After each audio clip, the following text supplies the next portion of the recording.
इतिहास का जनक किसे माना जाता है? तो इतिहास में ह है तो ह से का होती है हेरोडोटस हो जाएगा।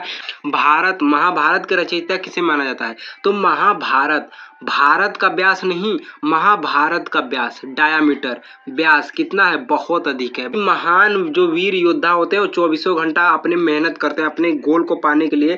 क्या कहते हैं? 24 घंटा मेहनत करते हैं महावीर लोग, 24 घंटा तपस्या करते रहते हैं। और बुद्ध को ज्ञान की प्राप्ति कहाँ पे हुई थी? तो बुद्ध में ब है तो ब से बोध गया में पक्का याद होगा। 100% ट्रिक्स उड़ाने वाले हैं। अब कोई भी बोर्ड के 2027 में पेपर होने वाला है तो ये हिस्ट्री इतिहास है। अब कोई भी बोर्ड के पक्का याद होगा, मेरी गारंटी, वरना वीडियो डिलीट हो जाएगी। देखिए आप यूपी बोर्ड से, बिहार, सीबीएसई, एमपी, राजस्थान, झारखंड, उत्तराखंड, हरियाणा, कोई भी बोर्ड से बेटर कंटेंट है। 35 प्रश्न उड़ाने वाले हैं जो बार बार आते हैं और आपके भी एग्जाम में 2027 में। देखिए कहा है इतिहास का जनक किसे माना जाता है? तो इतिहास में ह है तो ह से का होती है हेरोडोटस हो जाएगा। ऐसे भी इतिहास में वही व्यक्ति आता है जो हीरो होता है, जो हीरो व्यक्ति होता है वही का होता है इतिहास में आता है। जैसे डॉक्टर एपीजे साहब हीरो थे, ठीक है, महात्मा गांधी, पंडित जवाहरलाल नेहरू, ये का है, ये लोग हीरो थे। डॉक्टर भीमराव अंबेडकर साहब हीरो थे।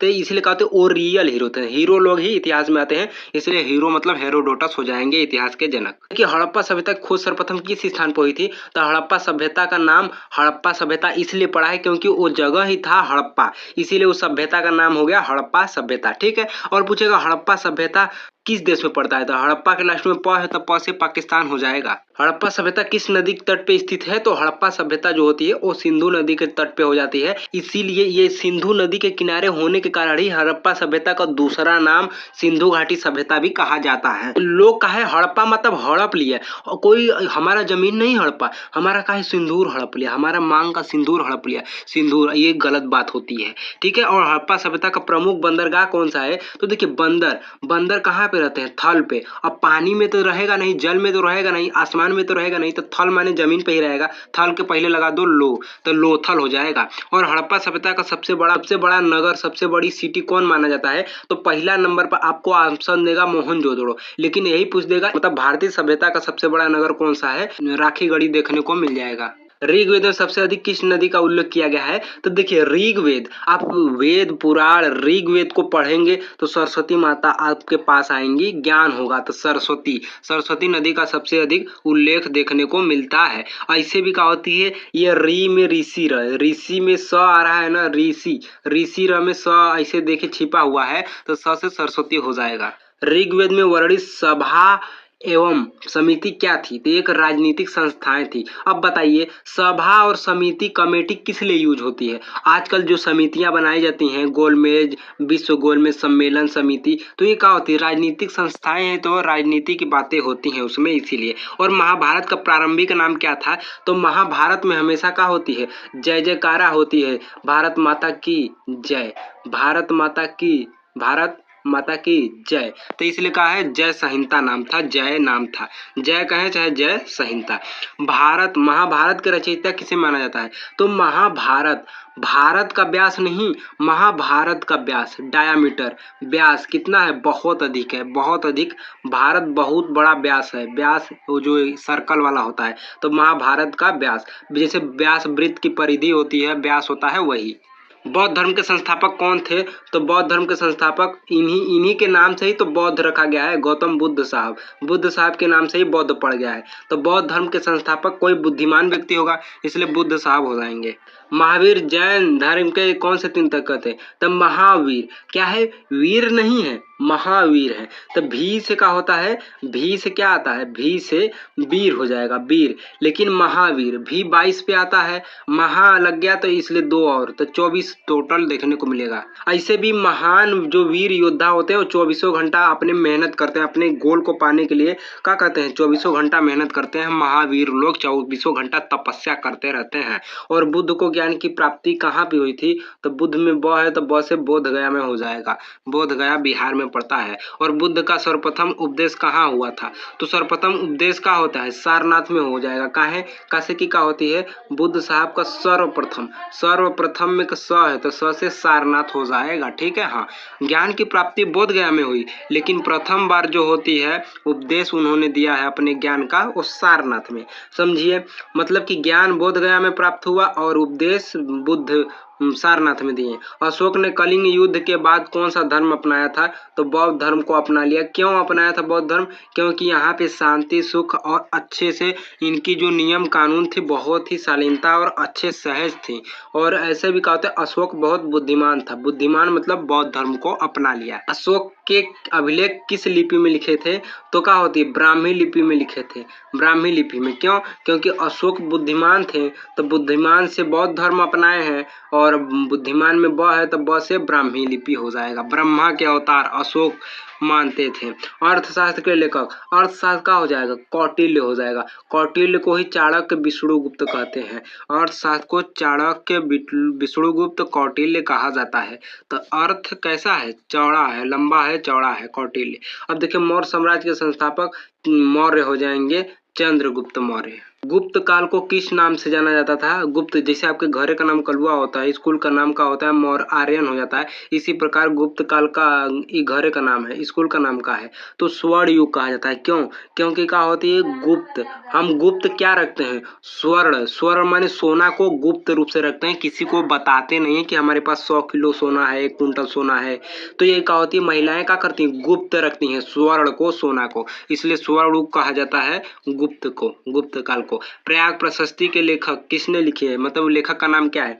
तो प्रयागराज में, प्रयाग में क्या होता है, कौन मिलते हैं? हरि मिलते हैं, हरि भगवान मिलते हैं, हरि सेन हो जाएगा। और पूछेगा शासक, किस शासक से संबंधित पुस्तक है? तो प्रयाग प्रशस्ति में स है तो स से समुद्रगुप्त से रिलेटेड होता है। ऐसे भी प्रयागराज में समुद्र देखने को मिलता है, गंगा यमुना सरस्वती का संगम। नालंदा विश्वविद्यालय किस राज्य में स्थित है? तो बिहार में देखने को मिल जाता है विश्वविद्यालय बिहार है, क्योंकि चाणक्य, विष्णुगुप्त वही के थे। और अजंता की गुफाएं किस धर्म से संबंधित है? ये बहुत ही बेहतरीन प्रश्न है। अजंता की गुफाएं जो होती है वो बौद्ध धर्म से संबंधित हो जाती है। काहे? कैसे कि आज का जनता बहुत ही बौद्ध हो गया है, बौद्ध बुद्धिमान हो गया है। अजंता, आज की जनता अजंता। खजुराहो मंदिर का निर्माण किस वंश में हुआ था? तो खजुराहो मंदिर में क्या होती? चंद समय आप बिताइए और आपको बहुत ही शांति मिलेगी। खजुराहो मंदिर में आप चंद समय बिताइए, चंद मतलब चंदेल, चंद समय बिताइए और बहुत ही आपको सुख शांति मिलेगी। और दिल्ली सल्तनत का प्रथम शासक कौन था? कुतुबुद्दीन ऐबक हो जाएगा, कुतुबुद्दीन ऐबक, दिल्ली बक। अब देखिए कुतुब मीनार का निर्माण किसने करवाया है? ये आपको बताने हैं, फिर भी मैं बता देता हूँ। कुतुब मीनार का निर्माण, कुतुब मीनार, उस मीनार का नाम कुतुब इसलिए है क्योंकि ये जिसने निर्माण करवाया उसका भी नाम कुतुब है, तो कुतुब से कुतुब मीनार बन गया है। ठीक है, हाँ, तो कुतुबुद्दीन ऐबक हो जाएगा। ठीक है, हाँ। मुगल साम्राज्य की स्थापना किसने की? बाबर हो जाएगा। अकबर का संरक्षण गार्जियन जो था वो कौन था? तब बैरम खां था। क्यों? क्योंकि अकबर में ब है, ब से क्या हो जाएगा? बैरम खां हो जाएगा। अकबर के दरबार का प्रसिद्ध इतिहासकार कौन था? तो अकबर में अ है तो अ से अबुल फजल हो जाएगा। इन्होंने ही क्या होती है एक पुस्तक लिखी थी जिसका नाम है आईने अकबरी। आईने अकबरी में भी अ है, तो इनका का है प्रसिद्ध इतिहासकार अबुल फजल है। और इस अबुल फजल इतिहासकार ने क्या लिखा है? तो अबुल फजल में अ है तो अ से आईने अकबरी, मतलब कि अकबर का आईना। तो आईने अकबरी, आईना है किसका? अकबर का, जिसमें अकबर की जानकारी दिखाई जाएगी आईना के माध्यम से। आईना क्या होता है? आपकी रियलिटी को दिखाता है, तो वही इसीलिए इसका नाम हो गया आईने अकबरी, जो अकबर की रियलिटी को दिखाएगा कि कैसे थे। अकबर की राजस्व व्यवस्था किसने विकसित की? तो टोडरमल।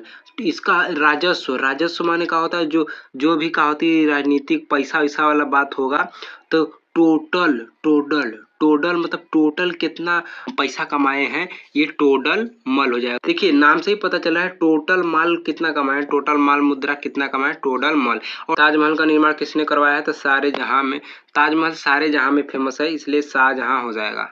भारत आने वाला प्रथम यूरोपीय कौन था? तो पुर्तगाली हो जाएगा। काहे? प्रथम में प से पुर्तगाली हो जाएगा, वो भी यूरोपी था। ठीक है, देखिए भारत आने वाला पहला यूरोपी कौन था? तो वो पुर्तगाली हो जाएगा। पुर्तगाली देने लगेंगे लोग, पुर्तगाली। वास्को डी गामा भारत कब पहुंचा था?